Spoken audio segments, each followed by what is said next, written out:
Secara bahasa, sabar merupakan perkataan Arab gabungan huruf Sod, Ba dan Ra yang dimaksudkan dengan menahan dan mencegah.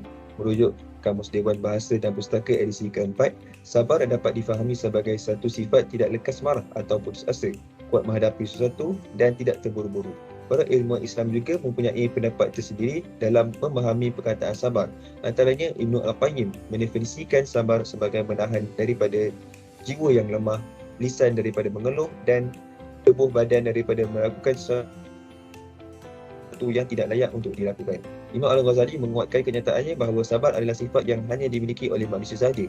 Sifat sabar tidak dimiliki oleh malaikat, burung dan binatang yang lainnya. Tambah beliau, sifat sabar ini dapat dibagikan kepada tiga, iaitu pertama, sabar terhadap ketaatan. Ini merupakan darjat tertinggi dalam tahap kesabaran yang dapat dilihat contohnya daripada kalangan para Nabi dan Rasul, khususnya mereka yang bergelar ulul azmi. Mereka diuji oleh Allah dengan pelbagai dugaan yang dalam menyampaikan risalah kepada umat manusia. Imbas kembali kepada kisah Nabi Nuh yang sabar menyebarkan dakwah selama lebih 900 tahun. Namun, diriwayatkan kurang daripada 80 orang yang menerima seruan baginda. Pembahagian kedua sifat sabar adalah sabar daripada melakukan kemaksiatan. Manusia yang diciptakan dengan hawa nafsu pastinya tidak terlepas daripada hasutan untuk melakukan maksiat kepadanya. Sifat sabar menjadi perisai utama daripada seseorang terjerumus ke dalam lembah kemaksiatan. Pengkerasan terakhir bagi sifat sabar ini adalah sabar ketika ditimpa musibah. Bumi merupakan tempat di mana manusia ditimpa dengan pelbagai ujian dan mihnak. Sifat sabar menjadi antara senjata utama manusia untuk terus cekal dan tabah menempuhi segala dugaan yang telah Allah tetapkan. Ketetapan dengan firman-Nya pada ayat ke-153 surah Al-Baqarah yang maksudnya, wahai orang-orang yang beriman, jadikanlah sabar dan sembahyang sebagai penolongmu. Sesungguhnya Allah beserta orang-orang yang sabar. Jelas di sini suatu perintah daripada Allah agar sentiasa sabar dan mengharapkan bantuan daripadanya. Dalam menghayati konsep sabar, kita boleh ambil kisah para nabi sebagai contoh dan tauladan. Semua nabi akan diberikan ujian oleh Allah Subhanahu Wa Taala untuk meningkatkan darjat mereka. Namun, antara nabi yang menerima ujian yang berat adalah Nabi Ayub alaihi salam. Nabi Ayub alaihi salam pada awalnya dikurniakan segala kesenangan hidup. Hartanya melimpah ruah, ahli keluarga yang ramai dan mempunyai kesihatan tubuh badan. Namun, setelah ujian daripada Allah Subhanahu Wa Taala menimpa baginda, segala-galanya hilang. Keluarga baginda meninggalkan baginda, tiadanya harta benda dan badan baginda tidak lagi mampu bergerak. Sungguh pun demikian, Nabi Ayub alaihi salam kekal bersabar dengan ujian yang menimpa dirinya dan tidak mengeluh. Baginda tidak pernah mengadu kepada orang lain, tetapi terus kepada Allah Subhanahu Wa Taala. Baginda terus bersabar dan mengharapkan hikmah dan keredaan Allah daripada semua ujian ini.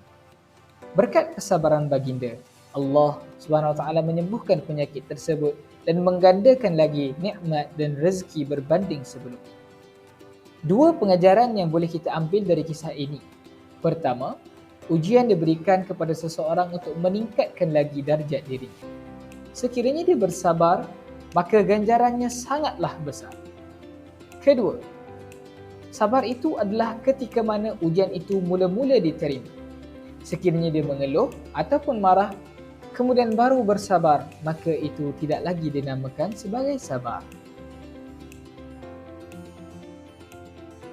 Seterusnya, kita pergi kepada kelebihan orang yang memiliki sifat sabar. Saya akan sebutkan dua kelebihan yang Allah Subhanahu Wa Taala ganjarkan kepada orang yang sabar. Antaranya ialah orang yang bersabar dianugerahkan oleh Allah Subhanahu Wa Taala dengan ganjaran yang tidak ternilai. Allah Subhanahu Wa Taala berfirman, "Innama yuwaffa as-sabiruna ajrahum bighairi hisab." Sesungguhnya Allah Subhanahu Wa Taala menyempurnakan ganjaran bagi mereka yang sabar dengan ganjaran yang tidak ternilai. Kita pergi kepada kelebihan yang kedua, iaitu orang yang bersabar termasuk di dalam golongan orang-orang yang taat.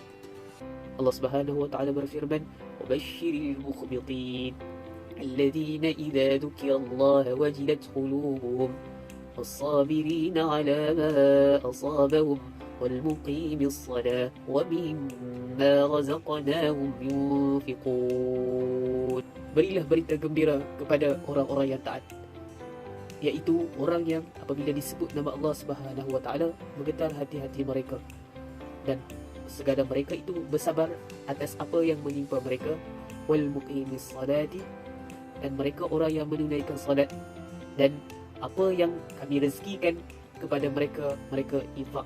Sama ada infak tu infak dengan jalan yang wajib, iaitu zakat, atau infak dengan jalan sunat, iaitu sedekah.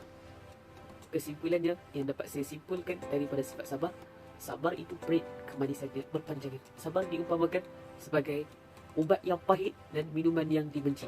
Apabila ubat itu pahit, boleh tak kita telan? Susah kita nak telan. Nak dikatakan di sini, adakah ketika mana kita terkena hentaman yang pertama, inda sadmatil ula tu, kita orang yang menerimanya ataupun kita orang yang mengingkarinya? Sabar diumpamakan oleh baginda Nabi SAW sebagai cahaya. Wasabru, keunikan pada lafaz Nabi menggunakan sabar, as-sabru diya, berbanding salat. Salat Nabi guna cahaya. Was-salatu nurun was-sadaqatu burhanun was-sabru diya.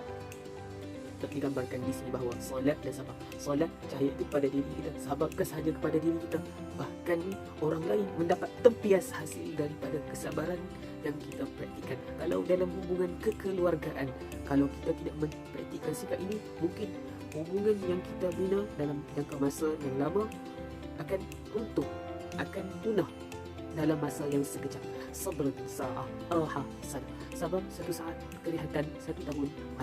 Panjang tak sabar? Jom kita praktikkan sifat sabar. Allahumma ja'alna minas sabirin. Allahumma amin ya rabbal alamin. Assalamualaikum warahmatullahi wabarakatuh. Assalamualaikum.